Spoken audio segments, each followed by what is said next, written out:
আপনি আমাদের সঙ্গে যুক্ত হয়েছেন আপনার ব্যস্ত সময়ের মধ্যে। আপনি আমাদের শুভেচ্ছা ও কৃতজ্ঞতা জানবেন। থ্যাংক ইউ শফিক ভাই, আমি প্রথমেই যে বিষয়টি জানতে চাবো যে আসলে সেনাবাহিনীর ভিতরে কি কিছু হচ্ছে? গুজবে সয়লাভ হয়ে গেছে বাংলাদেশ। আমি এত দূরে থেকেও আসলে এই গুজবের থেকে রেহাই পাচ্ছি না। অনেকেই জানতে চাইছেন যে সেনাবাহিনীর ভিতরে কু হচ্ছে কিনা, সেনাবাহিনী আসলে ক্ষমতা দখল করে নিচ্ছে কিনা, বা সেনা প্রধানকে ক্ষমতা থেকে সরিয়ে দেওয়া হচ্ছে কিনা, ইত্যাদি নানা রকম কথা আমরা শুনতে পাচ্ছি। আপনি কি আমাদের এটা নিয়ে কিছু বলবেন? না, আমরাও এগুলো অনেক কথা শুনতে পাচ্ছি, স্পেশালি যখনই রাত যত বাড়ে এটার আওয়াজগুলো তত বেশি বাড়ে। বাট আমি বলতে পারি যে এগুলো সবই গুজব। আজকে যেমন ধরেন আইন শৃঙ্খলা বিষয়ে একটা বড় মিটিং ছিল, সেখানে চিফ অ্যাডভাইজারের নেতৃত্বে মিটিং হয়েছে। সেখানে আর্মি চিফ ছিলেন, নেভি চিফ ছিলেন, এয়ার চিফ ছিলেন, সাথে আমাদের হোম অ্যাডভাইজার ছিলেন, তথ্য national security adviser Khalilur Rahman ছিলেন, এবং আমাদের ফরেন অ্যাডভাইজার ছিলেন, এবং অন্যান্য সিকিউরিটি অফিসার ছিলেন। তারা রিভিউ করলেন যে দেশের আইন শৃঙ্খলা পরিস্থিতি কিরকম, কোথায় কোথায় উন্নতি আরেকটু করা যায়, বা কোথায় কোথায় সন্তোষজনক, এগুলো একটা স্টক টেকিং করলেন। আর এখানে সবাই তো ছিলেন, সবাই এখানে আসছেন, যমুনাতে মিটিংটা হয়েছে।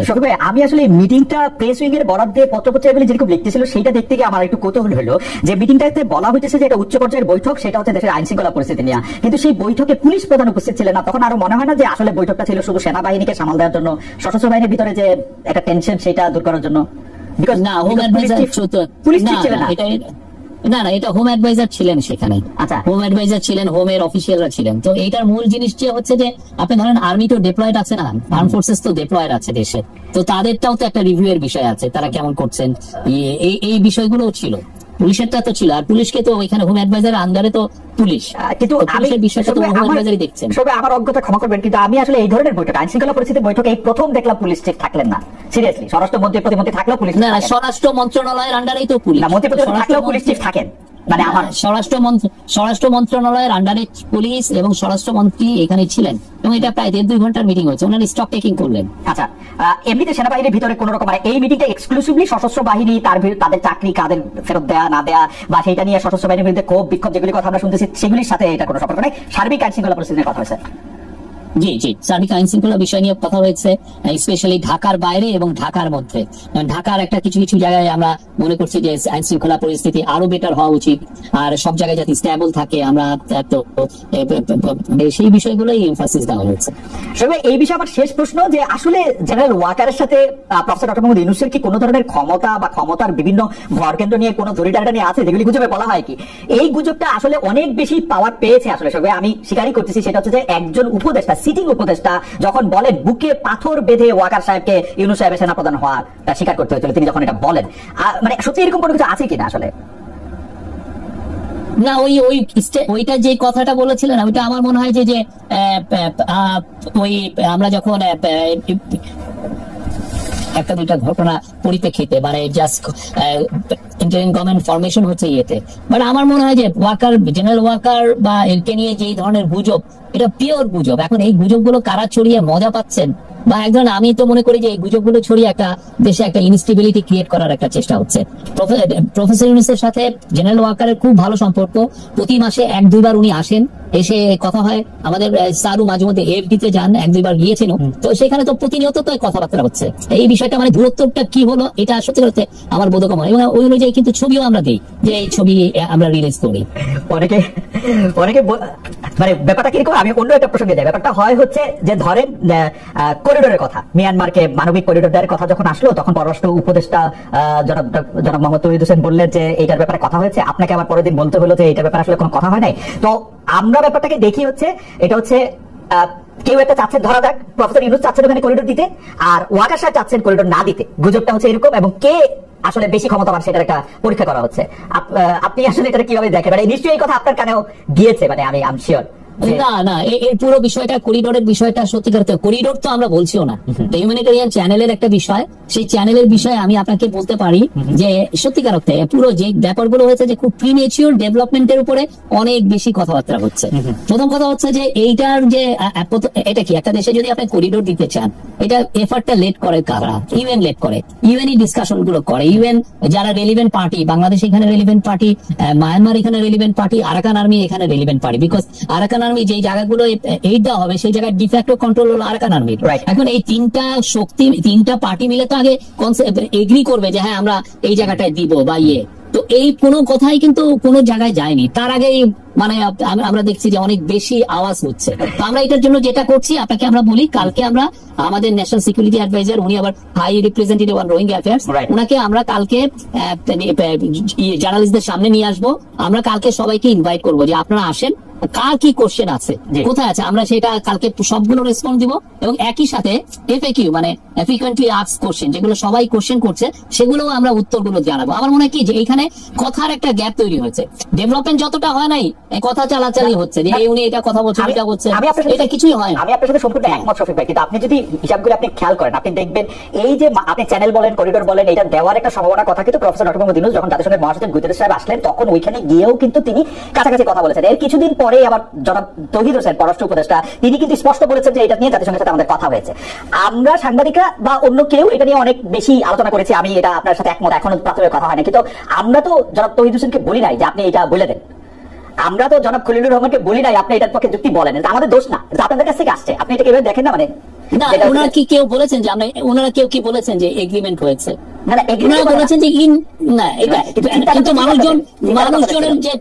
মানুষজন ইন্টারপ্রেট, চিন্তাটা কেন হয়েছে? চিন্তাটা এই জন্য হয়েছে যে আমরা 2023 থেকে এই পর্যন্ত, আমরা প্রথমে তো আপনি জানেন যে 2017 সালে 8,50,000-এর মতো রোহিঙ্গা এসেছিলেন, 7.5 লক্ষ রোহিঙ্গা এসেছিলেন।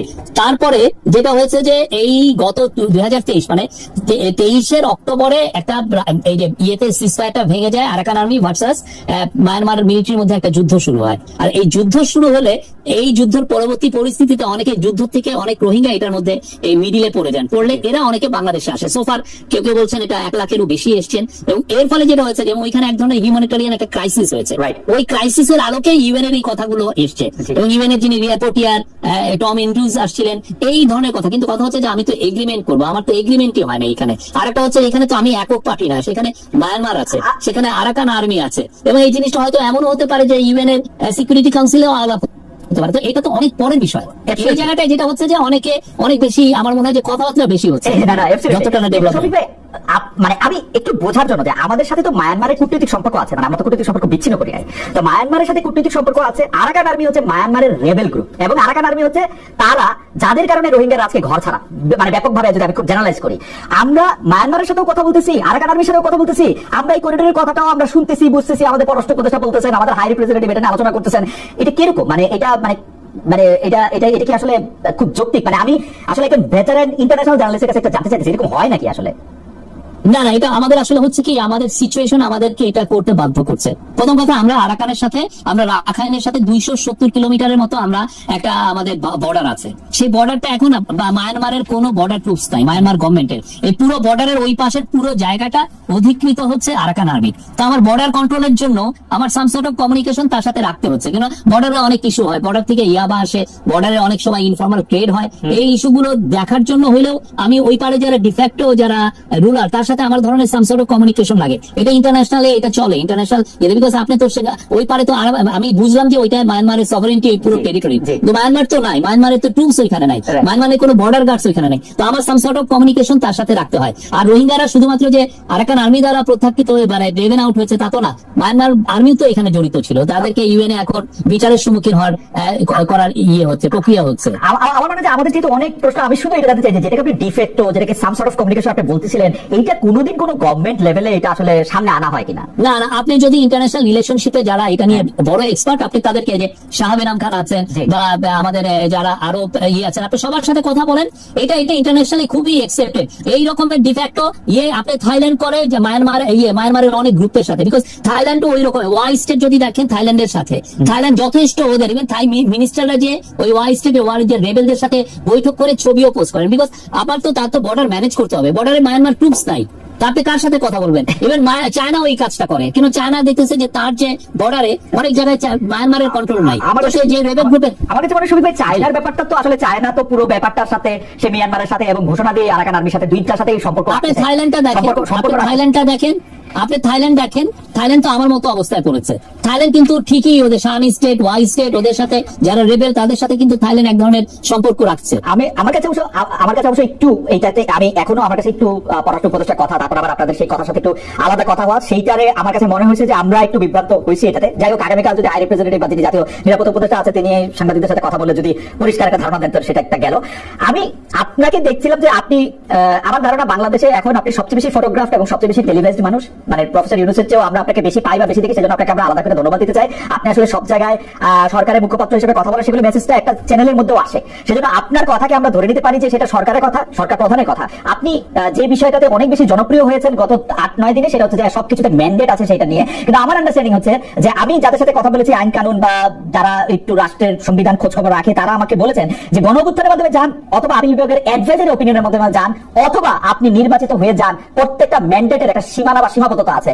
যে কোনো ম্যান্ডেট আপনাকে কোনো কিছুর জন্য সবকিছু ম্যান্ডেট দেয় না। সবাই আপনার কথা একটু শুনতে চাই, কারণ হচ্ছে এরকম যে অনেকে বলতেছেন যে শেখ হাসিনা ধরো দেখ 2009 সালে তো উনি নির্বাচিত হয়েছিলেন, বা এর আগে বেগম খালেদা নির্বাচিত হয়েছিলেন, উনার কি সবকিছু করার ম্যান্ডেট ছিল? কিন্তু আপনি ভেবেন্টলি বলতেছেন আপনার সবকিছু করার ম্যান্ডেট আছে। সেই ম্যান্ডেট আপনাকে কে দিল আসলে? না, আমি যেটা বলেছি যে আমাদের ম্যান্ডেট আছে এভরিথিং, আমি যে শব্দটা বলেছি এভরিথিং, আমি কেন বলেছি সেটা হচ্ছে যে আপনি যদি 13 অ্যামেন্ডমেন্ট দিয়ে তো আমরা কেয়ারটেকার গভর্নমেন্টটা আমরা চালু হয়েছিল। কেয়ারটেকার গভর্নমেন্টে কিন্তু স্পষ্ট বলা আছে যে আপনি 3টা মাস যে গভর্নমেন্টটা আসবে এটা 3 মাস থাকবে, এবং এদের পুরো কাজটাই ফোকাসড অন ইলেকশন। সে ইলেকটোরাল লিস্ট বলেন, ইলেকশনকে আয়োজন করার যে কাজগুলো বলেন, সবগুলোই করার ছিল এটার কাজ। ইলেকশনের বাইরে তার কোনো ম্যান্ডেট ছিল না, সেটা একদম স্পষ্ট। এবং 13 অ্যামেন্ডমেন্টে ওইটা ছিল, কিন্তু 13 অ্যামেন্ডমেন্ট তো ওরা এসে এটা বাদ দিয়ে দিল। দেওয়ার পরে যেটা হয়েছে যে যখন ইন্টারিম গভর্নমেন্ট হলো, হওয়ার পরে যেই পরবর্তীতে যখন সুপ্রিম কোর্টে যে রেফারেন্সটা গেল, ওইখানে দেখেন 106 আর্টিকেল 106 এ বলা আছে, ওইখানে বলা আছে যে আমরা যে কোনো গভর্নমেন্টের মতো আমরা এক্সিকিউটিভ পাওয়ারটা আমরা ইউজ করতে পারবো। এটা যেটা নর্মাল একটা গভর্নমেন্ট যে এক্সিকিউটিভ পাওয়ার হোল্ড করে, আমিও সেই এক্সিকিউটিভ পাওয়ার হোল্ড করছি। এটা আমি অ্যাটর্নি জেনারেলের সাথে এটা নিয়ে আমি কথা বলেছি, আরো 2-3 জন ইন্ডিপেন্ডেন্ট লয়ারের সাথে আপনি যেমন কথা বলেছেন আমিও কথা বলেছি। আমি আপনাকে ইনভাইট করবো অ্যাটর্নি জেনারেলকে আপনার প্রোগ্রামে আনতে, ওনার কথা শুনেন উনি কি বলেন।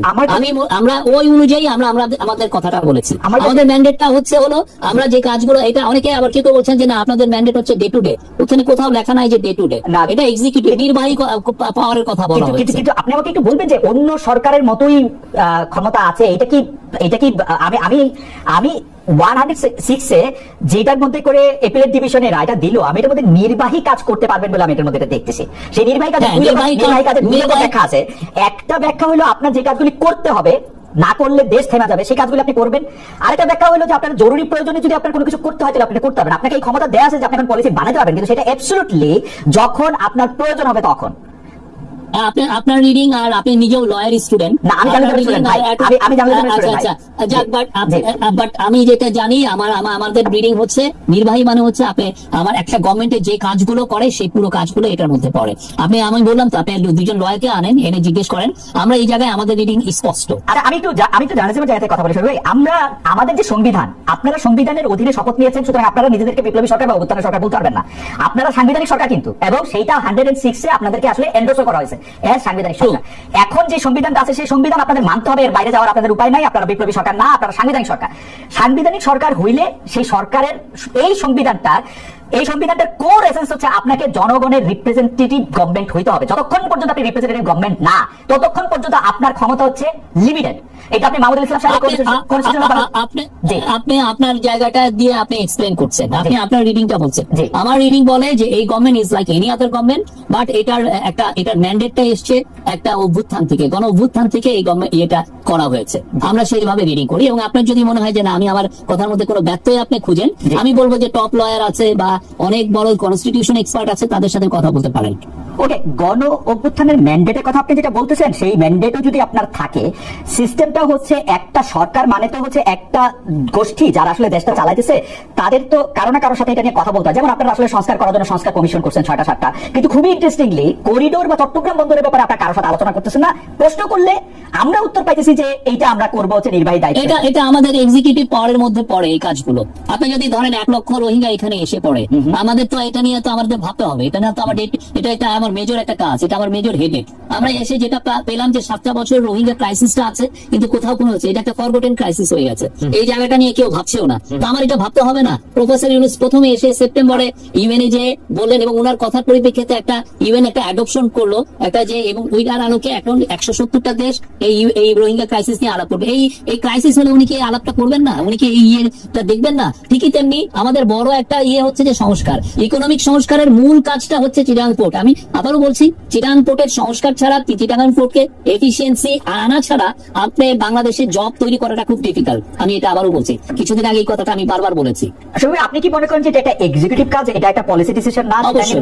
এটা অবশ্যই, এটা আমি মনে করি এটা একটা গভর্নমেন্টের এটা এর কাজ। আমরা এসে করেছি না, আমরা সাইড পাওয়ার টেক তো এই যে 3 মাস তার কাজ আমরা এক্সটেন্ড করেছি না, আমরা এটা আমাদের এক্সিকিউটিভ কাজের মধ্যে আমরা মনে করি এইটা তো একটা কি ক্রুশিয়াল একটা কাজ, সেই কাজগুলো আমরা করছি। এবং আপনি মনে করেন, আর একটা অনেকে বলছেন যে আমরা চিটাগাং পোর্টকে হ্যান্ড ওভার করে দিচ্ছি কাউকে, তা না। চিটাগাং পোর্ট চিটাগাং গভর্নমেন্টের কন্ট্রোলে আছে, তার টার্মিনাল ম্যানেজমেন্টের জন্য আমরা বিদেশি বড় কোম্পানির সাথে কথা বলছি। এবং আপনারা মনে করতেছেন যে নতুন কোন সরকার আসলে এই কাজটা তারা না করে আপনাদেরই করতে হবে, এটার কি এইরকম একটা ইমিডিয়েসি আছে যে এখন দিতে হবে? না, আমাদের কাজের ইমিডিয়েসিটা হচ্ছে যে আমি ইকোনমিক সংস্কার করে আমার প্রচুর জব তৈরি করে, আমার প্রতি বছর 22 লক্ষ ছেলে আমাদের জব মার্কেটে আসছে, কিন্তু আমি জব তৈরি করতে পারছি না। আর আমার জবটা তৈরি করতে হবে ইন্ডাস্ট্রিয়াল স্কেলে, জব তৈরি করতে হবে। তো সেটা করার জন্য আমার সত্যিকার অর্থে চিটাগাং পোর্টের কে আমি বাইপাস করে জব তৈরি আমি করতে পারবো না। সেই জায়গাটা আমার ওই কাজটা আমার হাত দিতেই হচ্ছে। বিদেশিদের দিয়ে এটা পরিচালনা করতে গেলে বাংলাদেশিদের জন্য জব তৈরি কিভাবে হবে সেটা নিশ্চয়ই আপনারা ভেবেছেন, একটু ছোট করে বলবেন? অবশ্যই, কিরকম করে? অবশ্যই এটা এই জন্য আমরা প্রফেসর ইউনূস অনেকগুলো বিদেশি যারা বাংলাদেশের থেকে তারা গার্মেন্ট বানিয়ে নিয়ে যায়, তারা বারবার আমাদেরকে বলেছে যে চিটাগাং পোর্টের এফিসিয়েন্সি লেভেল খুবই লো, ফলে তারা যেটা হচ্ছে যেগুলো হাই ফ্যাশন আইটেম সেগুলো বাংলাদেশে করাতে চায় না, ওরা খুবই low fashion T shirt pant shirt এগুলো করে। এবং আমরা এখন $50 বিলিয়ন মতো এক্সপোর্ট করি, এটাকে যদি আমি 100 বিলিয়নে নিতে চাই, 100 বিলিয়ন নিতে গেলে আমার মিলিয়নস অফ জব তৈরি হবে। এবং এইটার জন্য চায়না থেকে অনেক ফরেন ইনভেস্টর এখন বাংলাদেশে আসতে যাচ্ছেন, তারা লেবার ইন্টেন্সিভ ফ্যাক্টরিতে ইনভেস্ট করতে চান, কিন্তু যখনই ওনার শুনেন যে চিটাগাং পোর্ট এটা ওই সক্ষম না বা ওইটা হ্যান্ডেল করার মতো ক্যাপাসিটি নাই, তখন তারা ব্যাক অফ করেন। তো আমার ভাইটাল জায়গাটা হচ্ছে চিটাগাং, আপনি যেই মালটা করবেন সেটা তো আপনাকে বিদেশে নিতে হবে। একটু করে বলি, $50 বিলিয়ন এক্সপোর্ট বাংলাদেশে 40 বছর অর্জন করছে, এখনো 46, 47, 48, 50 বিলিয়নের পরে আপনি আরো যখন 50 বিলিয়নের কথা বলবেন, এটা অবশ্যই প্রায় দ্বিগুণ জব ক্রিয়েট হবে। আমি শুধু জানতে চাই যে $50 বিলিয়ন যে এখন এক্সপোর্ট করা হয়, তার কিছু বড় অংশ চিটাগাং সমুদ্র বন্দর দিয়ে, কিছু হচ্ছে বিমানে করে যায়, কিছু অন্য বন্দর দিয়ে যায়, কিছু স্থল বন্দর দিয়ে যায়। 98% আমি 98% ধরে নিলাম যে যায়। আপনি কি আমাকে বলতে পারেন যে বিদেশিরা করলে এর লিড টাইম কমবে, যেটা হাই ফ্যাশন যেটা সেটা কি গার্মেন্টস ফ্যাক্টরি ওনারদের সাথে কথা হয়েছে এই ব্যাপারটা নিয়ে? আমরা তো বললাম তো, আমরা অবশ্যই লিড টাইম অনেক কমবে, লিড টাইম কমবে, বাংলাদেশের যারা বাংলাদেশের জন্য জব তৈরি হবে, সব লেভেলে জব তৈরি হবে। এবং আমরা যখন অন্যান্য দেশ যেগুলো আমরা দেখেছি, যারা এখন যেমন ভিয়েতনাম ধরেন 300 বিলিয়নের মতো এক্সপোর্ট করে, বা টার্কি যেমন ধরেন $350 বিলিয়ন এক্সপোর্ট করে, আপনি ওদেরকে দেখেন, ওদের বড় বড় পোর্ট গুলো সব বাইরে ম্যানেজ করে যারা top companies. We need top companies. আমার কাছে শুধু প্রশ্নটা এরকম যে এই এক্সপোর্টের যারা এই হ্যান্ডলিংটা করবে, এই আলোচনাটা কিন্তু এখন শুরু হয় না শফিক ভাই। আমার যতদূর মনে আছে, এটা 20 সাল, 21 সাল, 22 সাল, 23 সালে অনেকবার এটা নিয়ে চেষ্টা করা হয়েছে, অনেকগুলি কথা বলা হয়েছে। এমনকি চিরাগের মেয়র বহির্দেশ ছিলেন যখন বাইচা ছিলেন, তিনি এটা রোধ করার জন্য অনেক চেষ্টা করছেন, কারণ এখানের মধ্যে কিছু কায়েমি স্বার্থের জায়গাও আছে। কিন্তু এটা কায়েমি স্বার্থ হচ্ছে মহিউদ্দিন আহমেদের স্বার্থটা বেশি ছিল, রাইট? সেটাকে আমি কায়েমি স্বার্থ বলছি, সেটা উনি আটকাইতে চাইছেন, এটা করছেন। কিন্তু এখন আপনারা এটা করতে চাইতেছেন, সেইটা করার জন্য আপনারা স্টেক হোল্ডারদের সাথে কথা বলছেন কিনা, আপনারা তাদেরকে ইনভাইট করছেন কিনা? গার্মেন্টস এর যে জায়গাটাতে আপনি বললেন গার্মেন্টস এর এক্সপোর্টের ব্যাপারটা আমার মোটামুটি ভাবে জানা আছে, আমার মনে হয় না যে নেতৃবৃন্দের কেউ আপনাদের সাথে কথা বলার সুযোগ পাইছে। আপনি একটু চেক করবেন আবার। আমরা এইখানে যারা ইনভেস্টমেন্ট করছে, যারা মেন বায়ার, আমার যারা ম্যানুফ্যাকচারার, তারা তাদের চেয়েও মূল ইম্পর্টেন্ট। ম্যানুফ্যাকচারারদের সাথে কথা হচ্ছে, বায়ারের সাথে কথা হচ্ছে, সবার সাথে কথা হচ্ছে, ফর্মালি ইনফর্মালি সবার সাথে আমরা কথা বলছি। আপনি কথা বলেন না, জিজ্ঞেস করেন। ইন্ডিটেক্সের যে চিফ, যারা বাংলাদেশের থেকে কয়েক $1 বিলিয়ন ইম্পোর্ট করেন, তাদের সাথে কথা বলছি। H&M যারা বাংলাদেশে $5-6 বিলিয়ন নিয়ে যান, তাদের সাথে কথা বলছি। কিহাকসুন ম্যানুফ্যাকচার, বাংলাদেশের ওয়ান অফ দ্য সবচেয়ে লার্জেস্ট গার্মেন্ট ম্যানুফ্যাকচারার হচ্ছে কিহাকসুন, ইয়াংওয়ান, তার সাথে কথা বলা হচ্ছে। কথা বলা হচ্ছে না, এটা আপনি আমার মনে হয় যে আমি আপনাকে বুঝাতে পারিনি। আমার কাছে মনে হয়েছে যে আপনি অবশ্যই কথা বলছেন, কিন্তু আপনি কথা বলছেন হচ্ছে যারা আমাদের থেকে কিনে, তাদের সাইডটা থেকে, আমাদের এখানে যারা তৈরি করে, যারা অর্ডারটা প্লেস করে কারা, অর্ডারটা প্লেস করে কারা, এটা মেন। তো আপনি অর্ডারটা তো আমি ম্যানুফ্যাকচার তো আমি পেয়ে যাচ্ছি না, অর্ডারটা কেউ না কেউ তো প্লেস করছে। অর্ডারটা করে যারা ব্যবসা করে, তারা তো সবচেয়ে ভালো জানে, তাদের জন্য এটা তাদের দাবি ছিল, তারা তো সবচেয়ে ভালো জানে। তারা মোস্ট ওয়েলকাম করছে। Most welcome আপনি কথা করছে। বলেন, তারা Most মোস্ট ওয়েলকাম করছে। সেইটা তো বোধহয় ক্ষমতায় যে থাকে তাকে ওয়েলকাম করে ব্যবসায়ীরা, এটা মনে হয়। না, এটা তারা কি চায় না তাদের এখানে এফিসিয়েন্ট হোক, তার ইয়েতে কন্টেনারটা পড়ে থাকুক 3 দিন, কে চায়? ওকে, ঠিক আছে, এটা আপনি ব্যাখ্যা করেছেন। আমাদের এই বিষয়ে যে আপনারা যেসব ডিসিশন নিচ্ছেন, আপনি বলছেন যে এভরিথিং বলতে অন্য একটা সরকার যা করতে পারে তাই আপনারা করতে পারেন। অন্য একটা সরকারকে কোনো একটু কিছু করতে হলে অবশ্যই পার্লামেন্টে আলোচনা করতে হয়। মুখে দেখাই করুক আর যাই করুক, 15 বছরের শেখ হাসিনা শাসন দেখতে দেখতে আমাদের কাছে মনে হচ্ছে সব শেখ হাসিনা করে। কিন্তু আপনি দেখবেন প্রত্যেকটাই পার্লামেন্টের মধ্যে থেকে কিন্তু সিদ্ধান্ত নেওয়া, পলিসির ক্ষেত্রে আলোচনা করা, ছোট ছোট গ্রুপের মধ্যে থেকে এটা করা। এটা আপনারা করতেছেন কিনা সেটা যদি একটু বলেন। দ্বিতীয় কথা হচ্ছে যে আপনারা করিডোর দিচ্ছেন বা দেওয়ার কথা ভাবছেন বা এটা আলোচনায় রাখছেন বা রোহিঙ্গাদের জন্য কিছু করা হবে বলে ভাবছেন, সেক্ষেত্রে বিনিময়ে আমরা কিছু পাচ্ছি কিনা, এই দুইটা বিষয় যদি একটু আবার একটু বলতেন যে আপনারা। না, বিনিময়ের আমাদের এগুলো পেসিং নিড, আমরা এই বিষয়গুলো আমরা এসে এই ক্রাইসিস গুলো ইনহেরিট করেছি। আমার ইকোনমিতে জব তৈরি হচ্ছে না, এটা একটা বড় ক্রাইসিস আমার জন্য। আমার ইয়াং ছেলেরা, আপনি দেখেন পুরো আন্দোলনটা কিভাবে শুরু হলো, কোটার ক্রাইসিস, একটা জব ক্রাইসিস তো কোটা হচ্ছে। তো ইয়াং ছেলে মেয়েদের জন্য, এবং যেই গভর্নমেন্টই আসুক আমাদের পরে, আমরা যে ইলেকশনটা করব ডিসেম্বর থেকে জুনের মধ্যে, তারপরে যে গভর্নমেন্ট আসবে তার মেন প্রথম কাজটাই হবে জব তৈরি করা। তো এই কাজগুলো তো আমার করতে হচ্ছে। এটা এখন পার্লামেন্ট যেহেতু নাই, কিন্তু আমার তো সত্যিকার অর্থে আমার তো এটা বসে থাকতে চলতেছে না, আমি জানি। বাট নেক্সট পার্লামেন্টে এসে এগুলো ডিবেট করবে, অসুবিধা কি? বাট আমরা মনে করছি আমরা যাই করছি যথেষ্ট ট্রান্সপারেন্সি রাখছি। আর আমরা যে বিল যদি করি সেগুলো তো আমরা ওনাদের জন্য রেখে যাবো, তারা দেখবেন কতটুকু ট্রান্সপারেন্সি। আমি একটা ভয় প্রশ্ন করি, আমার কেন জানি মনে হচ্ছে সরকারের যা কিছু সিদ্ধান্ত সেটা প্রফেসর ডক্টর মোহাম্মদ ইউনূস আর শফিক ভাই আপনারা দুজনে নিতেছেন, এটা ব্যাপারটা ঠিক কিনা? না না, এটা উনি অনেক সিরিজ অফ ইয়ে করেন। ওনার একটা জিনিস এটা উনি করেন বিদেশিদের সাথে, মানে এটা বাজে কথা। উনি কাকে বলেছেন দুষ্ট? উনি কাউকে দুষ্ট। উনি বাংলাদেশের মানুষকে বাইরে যতটা প্রেস করেন আপনি চিন্তা করবেন না, কিন্তু মানে আমি অবাক হয়ে যাই উনি কত প্রেস করেন। আর যেটা উনি সবার সাথেই কথা বলছেন, এবং এই জিনিসটা উনি সিরিজ আকারে উনি ড্যাভোসে এই আলাপগুলো হয়েছে, নিউ ইয়র্কে এই কথাগুলো উনি শুনেছেন। তারপরে আমরা যে সমস্ত জায়গায় গেছি আর ওনার সাথে যারা মিটিং করতে আসেন, এই কথাগুলো বারবার আসে। কারণ জবটা একটা বড় জিনিস, আমরা কিভাবে জব তৈরি করবো, এটা একটা বিগ একটা আমাদের বড় একটা চিন্তার বিষয় হয়ে গেছে।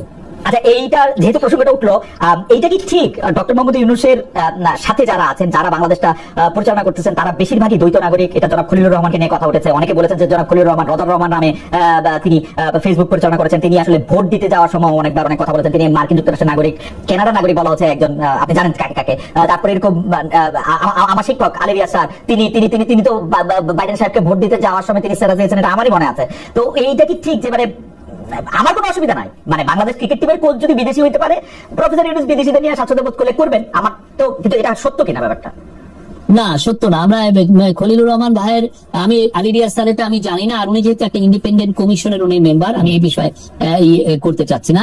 বাট আলিরিয়াজ স্যারের ব্যাপারে আমি বলতে পারি উনি বাংলাদেশের নাগরিক, জেনেই আমরা খলিলুর রহমান সাহেবের ক্ষেত্রে উনি বাংলাদেশের নাগরিক, এবং সেই অনুযায়ী উনি আমরা তাকে অ্যাপয়েন্টমেন্ট দেওয়া হয়েছে। এখন কথা হচ্ছে যে যদি আপনার মনে হয় যে না উনি বাংলাদেশের নাগরিক না, যারা এই বাংলাদেশের নাগরিক, কিন্তু শফিক ভাই উনি বাংলাদেশের নাগরিক, কেউ যদি মনে করেন যে উনি এট দ্য সেম টাইম উনি আমেরিকান নাগরিক, তাহলে আমরা তাকে অনুরোধ করি যে আপনারা আমাদেরকে পাঠান এভিডেন্স। এরকম কিছু দেখেন নাই? না, আমরা এরকম কিছু দেখি নাই, আমরা কিছু দেখি নাই। যারা কিছু যদি কৌতূহলের বিষয়টা না, কথা হচ্ছে যে যদি কেউ মনে করেন যে না এই বিষয়টা আমাদের তাদের কাছে এভিডেন্স আছে, আমি মোস্ট ওয়েলকাম করি। শুনেন, আপনার মনে আছে যে বারাক ওবামাকে নিয়ে কত কথা হয়েছিল, যে বারাক হোসেন ওবামা উনি সিক্রেটলি মুসলিম, তো তখন ওইটা দায় তো বারাক ওবামার না যে বলা যায় না আমি খ্রিস্টান, এটা তো বলার ওনার দায় না। এটা যিনি যে অভিযোগটা করবেন তার এটা দায়। না,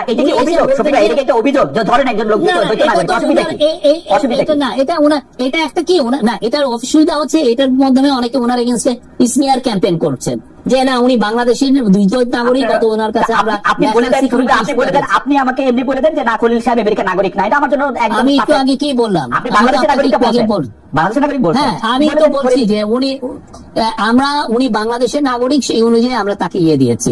এবং আপনার যদি আমার কাছে কোনো এভিডেন্স নাই যে উনি আমেরিকান নাগরিক, যদি আপনাদের কাছে এভিডেন্স থাকে আমি অনুরোধ করবো এভিডেন্স গুলো আমাদেরকে একটা পাঠান। এটা অনেকে হয় কি এই সমস্ত এই কথাগুলো অনেকে বারবার ইয়েতে আসে, এগুলো চালান। আমার আরো দু একজন কলিগ নিয়ে হচ্ছে, আমরা হাসাহাসি করি। আমার কথা হলো যে এভিডেন্স গুলো আনেন। একজন বললেন যে আমার এক কলিগকে উনি নিজে ওনার পাসপোর্ট দেখেছেন, উনি কানাডার নাগরিক, একটা উনি ওনার সাথে আমি প্রতিদিন কাজ করি, উনি কানাডার নাগরিক না। এখন এই যে এই কথাগুলো আমরা কি বলতে, এই যে শফিক ভাই কানাডার নাগরিক না, আপনি আপনার একটা কলিগ নিয়ে বলতে পারলেন, আপনি এইটাও বলে দেন যে উনি আমেরিকান নাগরিক বা কানাডার নাগরিক না, তাহলে তো আমাদের জন্য জীবন সহজ হয়ে যায়। আপনি তো জানেন সাংবাদিকতা বাংলাদেশে কত চ্যালেঞ্জিং। আমার কাছে কোনো এভিডেন্স নাই যে উনি আমেরিকার নাগরিক। ওকে, আমার কাছে কোনো এভিডেন্স নাই। আমি জানি উনি বাংলাদেশের নাগরিক, এটা। আর কারো কাছে যদি কোনো এভিডেন্স থাকে আমরা ওয়েলকাম জানাই, আপনি আমাদেরকে পাঠানো এভিডেন্স। কিন্তু এই যে চিপ কথাবার্তা ইন্টারনেটে যারা বলেন, এবং এটা নিয়ে হয় কি একটা বাজার তৈরি হয়ে গেছে এই সমস্ত কথার, চিপ কথা। বাইরে যেটা হয় এগুলো করলে অনেকে এগুলোর ক্ষেত্রে ডিফর্মেশন করে যে না আপনি আমার সামাজিক মর্যাদা হানি করেছেন। তা আমার মনে হয় যে এইগুলো বিষয়ে যারা বলছেন, আমরা বাংলাদেশে তো অনেক ইনভেস্টিগেটিভ জার্নালিস্ট আছে, বিদেশেও আছে, তারা একটু দেখেন না, একটু সিরিয়াসলি ইনভেস্টিগেট করে দেখেন। আমার কাছে মনে হয় যে নাগরিকত্বের প্রসঙ্গটা, দ্বৈত নাগরিকত্বের প্রসঙ্গটা, যেহেতু বাংলাদেশে দ্বৈত নাগরিক হতে গেলে তিনি মন্ত্রী পদমর্যাদার কেউ হইতে পারবেন না, তো সেই ক্ষেত্রে এটা হয়তো ইনভেস্টিগেশন করে দেখাই যেতে পারে যে বাংলাদেশে মন্ত্রী পদমর্যাদায় উপদেষ্টা হইতেছেন যারা, তাদের মধ্যে কেউ বিদেশি নাগরিক আছেন কিনা। যেহেতু আপনি জানেন না, এটা নিয়ে তো আপনাকে আর প্রশ্ন করে কোনো ইয়া নাই। আমি দর্শকদের কাছে প্রশ্ন করেছিলাম শফিক ভাই, যে চট্টগ্রাম বন্দর পরিচালনার দায়িত্ব বিদেশি প্রতিষ্ঠানকে দেওয়ার আগ্রহ প্রকাশ করেছেন প্রধান উপদেষ্টা ডক্টর মোহাম্মদ ইউনূস। এইটা অন্তর্বর্তী সরকারের এই উদ্যোগ সমর্থন করেন কিনা? শতকরা 59% দর্শক সমর্থন করেছেন, শতকরা 41% দর্শক সমর্থন করেন নাই, 69,000 দর্শক ভোট দিয়েছেন। শফিক ভাই, বেশিরভাগ দর্শক, অর্থাৎ মানে বেশি দর্শক, বেশিরভাগ না, বেশি দর্শক সমর্থন করেছেন এটা দেওয়ার ক্ষেত্রে। আমি একটু ভারত নিয়ে আপনার কাছে একটু প্রশ্ন করতে চাই যে এর আগের সরকারের নতজানু, ভারতের ক্ষেত্রে নতজানু পররাষ্ট্রনীতির ব্যাপারটা আসলে সারা দেশে অনেক বেশি আলোচিত ছিল, অনেকটা সময় ধরে অনেক বেশি আলোচিত ছিল। কিন্তু আমরা দেখতে পাচ্ছি যে বর্তমান সরকার ক্ষমতা আসার পর, অর্থাৎ ওই সরকার ক্ষমতা থেকে চলে যাওয়ার পর বা পদ থেকে বাধ্য করার পর জিনিসটা যেটা হইল, ভারত একতরফা ভাবে বেশ কিছু চুক্তি বাতিল করতেছে। আজকে ট্রান্সশিপমেন্ট বাতিল করে, পরে স্থলবন্দর দিয়ে জিনিসপত্র যাওয়া বাতিল করে, তারপরে এটা বাতিল করে। আমাদের কাছে কি বাতিল করার মতো কিছু নাই? এই অন্তর্বর্তী সরকারকে তো আসলে ভারত কষ্ট পায় বা ভারত ওই বাতিলের এগেইনস্টে কোনো একটা জবাব হয়, এরকম কোনো কিছু তো দেখলাম না। এর কারণটা কি আসলে? না, আসলে আমরা রিটালিয়েশনে বিশ্বাস করি না। আমরা ওনাদের এগুলো দেখছি এবং আমরা মনে করছি যে যেহেতু ওনারা এই কাজগুলো করছেন, আমরা আমাদের সক্ষমতা বাড়াতে আমরা মনোনিবেশ করেছি। আপনারা জানেন আমাদের আগে ট্রাক করে অনেক আইটেম বেনাপোল পার হয়ে এটা দিল্লি পর্যন্ত যেত ট্রাকে, তারপরে ইন্দিরা গান্ধী এয়ারপোর্ট থেকে এটা ইউরোপ বা আমেরিকায় ফ্লাই করতো। এটা মূল কারণ ছিল যে ওইখানে যে এয়ার শিপমেন্টের কস্টটা $2.5 ছিল, এই কস্টটা খুব কম করতো। আর এইখানে আমাদের যে এই জায়গাটা যেটা ছিল যে আমাদের এইখান থেকে সেই যদি ফ্লাই করতো তার $5 পড়তো, কস্টটা বেশি ছিল। তো এই জন্য এয়ার শিপমেন্টটা আমাদের জন্য দরকার ছিল আমাদের ইয়েতে। তো আমরা এখন যেহেতু ওনারা এটা বাদ দিয়ে দিলেন, এখন আমরা আমাদের সক্ষমতাটা বাড়াতে চাচ্ছি। আমরা সিলেট দিয়ে এয়ার শিপমেন্ট চালু করেছি।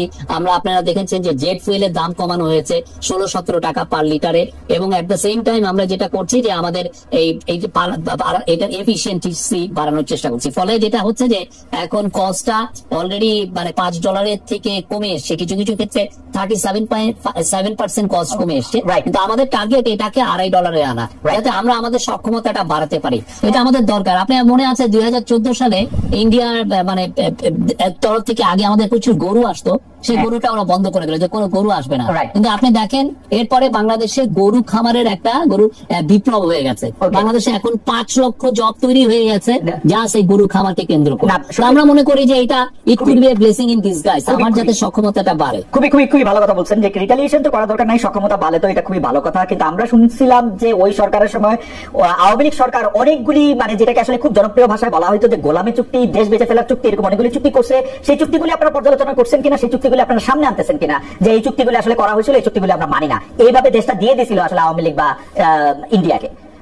আমাদের এনার্জির বিষয়ে একটা কমিশন আছে, সেই এনার্জি কমিশন অনেকগুলো চুক্তি রিভিউ করছে, বাট এই যে রিভিউ করা এই চুক্তিগুলো, ফানি থিং হচ্ছে যে অনেক ক্ষেত্রে আমাদের সেই সক্ষমতাটাও অনেক ঘাটতি আছে। আপনি রিভিউ করবেন, এগুলো তো ইন্টারন্যাশনাল চুক্তি অনেক ক্ষেত্রে, তো সেক্ষেত্রে হয় কি ইন্টারন্যাশনাল ল ফার্ম দিয়ে আপনার এই চুক্তিগুলো দেখতে হয়। আপনি জানেন সেই 1999-এ এগুলো, মানে আমি যে একটা, যেমন ধরেন আমি একটা ইন্ডিয়ান কোম্পানির সাথে একটা চুক্তি করলাম, তো সেই কোম্পানির চুক্তিটা এখন যদি আমি ইয়ে করতে চাই, যে যদি ধরেন ব্রেক করতে চাই, তো হঠাৎ করে তো আমি এটা করতে পারি না, সেক্ষেত্রে ইন্টারন্যাশনাল এটা রিভিউ করতে হয়। এই কাজটা আপনাকে আমি বলি, আমি একটা উদাহরণ দিই। এই কাজটা অ্যাব্রাপ্টলি এই আওয়ামী লীগের আমলে 1999-এ এরকম একটা কাজ করেছিল একটা পাওয়ার কোম্পানির সাথে। এই ওরা চুক্তিটা কাট করে দিয়েছিল আমেরিকান কোম্পানি, এই কোম্পানি লেগেছিল। এবং এটা জানেন এইটার কারণে এই যে যখন IMF এর মিটিং এ আমাদের গভর্নর আর আমাদের যান ফাইন্যান্স অ্যাডভাইজার যান এই গত বছর, তখন একটা অনাকাঙ্ক্ষিত পরিস্থিতি তৈরি হয়েছিল।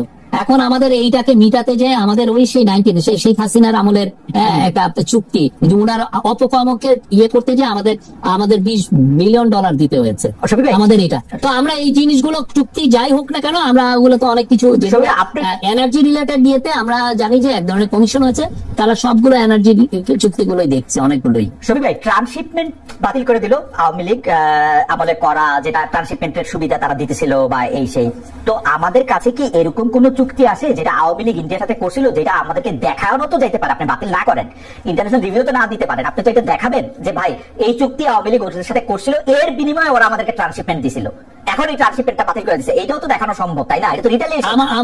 আমার ওইটা মনে নাই এই কোন প্রেক্ষিতে তারা ট্রান্সশিপমেন্ট দিয়েছিল, এটা মনে নাই। বাট আমাদের এই গভর্নমেন্টের মূল কথা হচ্ছে যে আমরা কোনো গোলামি চুক্তি করি না। আমাদের সাথে, আমরা ইন্ডিয়ার সাথে অবশ্যই ভালো সম্পর্ক চাই, খুবই ভালো সম্পর্ক চাই। বাট আমরা বারবার বলছি সমতা, ন্যায্যতা এবং মর্যাদার ভিত্তিতে হতে হবে। আমরা সেই জায়গাটায় আমরা দাঁড়িয়ে আছি। আমাদের একটা দাবি থাকে শফিক ভাই, আপনাদের তো আমরা সবসময় সব জায়গায় পাই না, এই গোলামি চুক্তিগুলি একটু প্রকাশ করা হোক, আমরা এটা একটু দেখতেও চাই। আরেকটা জিনিস যেটা নিয়ে আসলে অনেক বেশি কথা হচ্ছে সেটা হলো যে 26 লক্ষ ভারতীয় অবৈধভাবে বাংলাদেশে কাজ করতেছে, এরকম আমরা শুনেছিলাম গত সরকারের সময়। সেটা 26 লক্ষ কি 30 লক্ষ সেটা আমরা ঠিক জানি না। এই সরকার এটা তালিকা করেছে কিনা, সেই অবৈধ ভারতীয়দের ফেরত পাঠানোর ক্ষেত্রে কোন রকম কোন উদ্যোগ নেওয়া হয়েছে কিনা? আমার এটা জানা নাই। আমি এটা আবার হোম মিনিস্ট্রি থেকে তাহলে আমি এটা পুরো ডিটেলসটা আমি নিয়ে নিব। 26 লক্ষ আমি জানি না, এটা মনে হচ্ছে এক্সাজারেটেড ফিগার। বাট যেটা হয় যে আমাদের কিছু কিছু জায়গায় আমাদের মিড ম্যানেজমেন্ট লেভেলে আমাদের সক্ষমতাটা কম, তো আমাদের ফ্যাক্টরি গুলো চান যে ওই জায়গাগুলোতে তারা ইন্ডিয়ার এবং শ্রীলঙ্কানদেরকে প্রিফার করেন, বিকজ ওই কাজগুলো ওনারা ভালো করতে পারেন। এই মিড ম্যানেজমেন্ট লেভেলে আমাদের সেই রকম মিড ম্যানেজার অনেক ক্ষেত্রেই নাই। কিন্তু যে ক্ষেত্রে আমাদের চাকরির এত অভাব আছে, সেই লোকগুলিকে চিহ্নিত করা এবং যারা আসলে নির্দিষ্ট চ্যানেলে চাকরির অভাব আছে, কিন্তু কিছু কিছু জায়গায় আমাদের এক্সপার্ট ওই সক্ষম অবস্থা আমরা তৈরিও করতে পারি নাই। যেমন ধরেন আমি যেটা শুনেছি যে কিছু কিছু ক্ষেত্রে কেমিক্যাল ইঞ্জিনিয়ার বা এই জায়গায় আমাদের একটা আছে, আমি এটা শুনেছি, আমি শিওর না যে তো ওই লেভেলে যে সক্ষমতাটা ওদের আছে সেটা। আর মার্চেন্ডাইজারের ক্ষেত্রে আপনি জানেন যে শ্রীলঙ্কানরা অনেক বছর ধরে তারা অনেক এগুলোর ক্ষেত্রে অনেক বেটার। তো সেই জন্য আমি দেখেছি অনেক জায়গায়, আমি যখন জার্নালিস্ট ছিলাম আমি দেখেছি যে প্রচুর শ্রীলঙ্কান কাজ করেন। আমার গ্রামের বাড়ি হচ্ছে মাগুরা, সেখানে একটা গার্মেন্ট ফ্যাক্টরি আছে, সেখানে যেও আমি দেখছি যে ওইখানে একজন শ্রীলঙ্কান, দুইজন শ্রীলঙ্কান, একজন ইন্ডিয়ান কাজ করছেন। কারণ আমি জিজ্ঞেস করেছিলাম যে ভাই আপনারা এই জায়গায় তো বাংলাদেশে নেওয়া যেত, ওনারা বললেন যে না আমরা ওইভাবে পাইনি, ওই এক্সপার্টিসটা আমরা পাইনি। এবং অনেক ক্ষেত্রে এমনও আছে যে আমি একজনকে জিজ্ঞেস করলাম, উনি টপ গার্মেন্ট এক্সপোর্টার, তারা জিজ্ঞেস করলাম যে আপনি কাকে, উনি একজন ইন্ডিয়ানকে দিয়েছেন, কেমিক্যাল ইঞ্জিনিয়ার, খুব ভালো। উনি বলেন যে উনি ওনাকে 22 লক্ষ টাকা মান্থলি বেতন দিচ্ছেন, সেই লেভেলের ওনার ওই এক্সপার্টিস যেহেতু ওনার আছে। ওকে, এটা তো আসলে বাস্তবতা থেকে, কারণ কেউ তো আর সাইধা একটা বিদেশিকে চাকরি দেওয়ার অনেক ঝামেলা আছে, তাকে বেশি বেতন দিতে হয়, তাদের পোলাপানদের জন্য বড় স্কুলে পড়ালেখার ব্যবস্থা করতে হয়, এটা প্যাকেজটা আসলে অনেক বড়, সেটা আপনি ঠিকই বলছেন। তবে আপনি খেয়াল করছেন কিনা যেগুলির বিরুদ্ধে আপনি অনেক সময় আপনার স্বাভাবিক স্যাটারমূলক লেখা দিয়ে অনেক লেখালেখি করছেন, বর্তমান সরকারের ক্ষেত্রে এগুলি অনেকবার বা অনেক ভাবে হইতেছে। যেমন ধরেন একটা হত্যা মামলার ক্ষেত্রে 200-300 জন আসলে আসামি, কেউ সিলেট আছে, কেউ তারা গ্রেফতারও হয়ে যেতেছেন এবং প্রচন্ড চাপ না হলে তাদেরকে জামিনও হইতেছে না। এই ব্যাপারগুলো আসলে আপনি কিভাবে দেখেন? মানে কোর্ট, এইটা বলা হয় যে কোর্ট আসলে খুব বেশি ভয় পায় মবকে, এরপরেও সমন্বয়কদের একজন এই হুমকি আপনাদের আইন উপদেষ্টাকে দিয়েছে যে কারা এখান থেকে বিচারে জামিন পেয়েছে তাদেরকে দেখে রাখুন, চিহ্নিত করুন, ঠিক করুন। এগুলিকে আপনারা আসলে কি দেখেন? এই তো পৃথিবীর যে কোনো সভ্য দেশে শফিক ভাই এগুলি ফৌজদারি অপরাধ, এই ধরনের হুমকি দেওয়া কোর্ট কি করে, বাট এটা দেওয়া হইতেছে এবং আপনি এটা প্রতিদিন হইতেছে। যেটার আমি আপনার যেগুলি লেখা, ধরেন আপনাদের কাছ থেকে যেগুলি শিখছি সেগুলি তো দেখি যে এখন হইতেছে, মানে মনে হচ্ছে একটা লগবুক দেখে দেখা এগুলি করা হইতেছে। আপনার কষ্ট লাগে না ভাই এগুলি দেখা?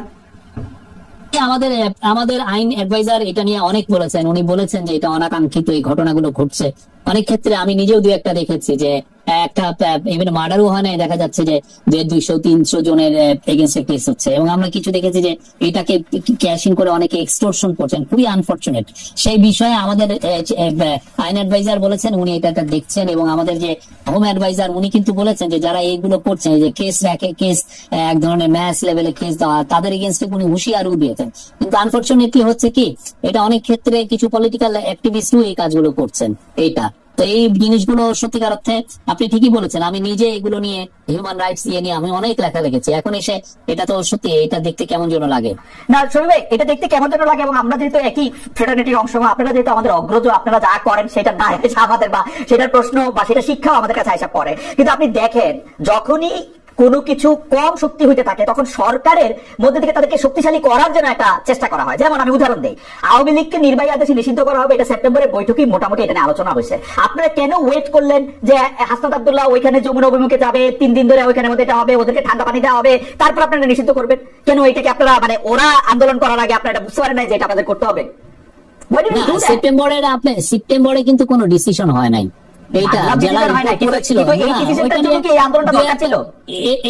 এইটা নিয়ে কথাবার্তা হয়েছে, কিন্তু আমার মনে পড়ে না, আমি কেননা প্রত্যেকটা ক্যাবিনেট মিটিং এ আমি কিন্তু থাকি, আমার মনে পড়ে না যে এই কোনো ক্যাবিনেট মিটিং এ এটা এরকমই কোনো ডিসিশন হয়েছে। আর হাসনাত আব্দুল্লাহর এই ব্যাপারটা আপনি যেভাবে বললেন যে এটা বুঝি স্টেজ তো না, উনি ওনার প্রোটেস্টটা করেছেন, সেই অনুযায়ী হাসনাত আব্দুল্লাহ থেকে শুনতে হইলো যে এটা আওয়ামী লীগকে নিষিদ্ধ করতে হবে।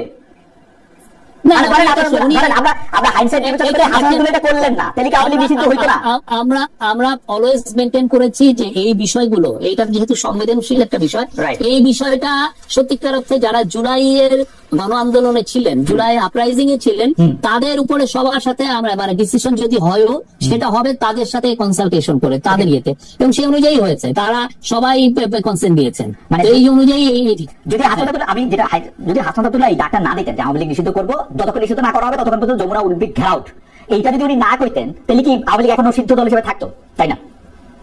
দেখেন হাসনাত আব্দুল্লাহ বা এরা যে সব যা বলছেন আমরা কি সবই শুনছি নাকি? ওনারা তো বলেছিলেন যে অনেকে দেখেন প্রেসিডেন্টকে ওনারা আউটস্টার চেয়েছিলেন অনেকেই, তো আমরা তো সেই অনুযায়ী আমরা যে সমস্ত জায়গায় জাতীয় ঐক্য তৈরি হচ্ছে সেই জায়গাগুলো এই বিষয়ে ভালো ডিসিশন হচ্ছে। মানে প্রেসিডেন্ট সরানোর সাথে এইটাকে আপনি তুলনা করলেন, সেটা ইন্টারেস্টিং। তো প্রেসিডেন্ট সরানোর ক্ষেত্রে যেহেতু বিএনপি চায় নাই সেজন্য আপনারা প্রেসিডেন্ট সরাতে পারেন না, ওরা তো চাইছিল। এই ক্ষেত্রে যেহেতু বিএনপিও চাইছে সরাই দিতে সেজন্য আপনারা সরাইছেন, ব্যাপারটা এরকম না? আমাদের আমরা বললাম তো এগুলো যত ডিসিশন হয়েছে সব জায়গায় আমরা সবার সাথেই কথা বলেছি এগুলো ক্ষেত্রে।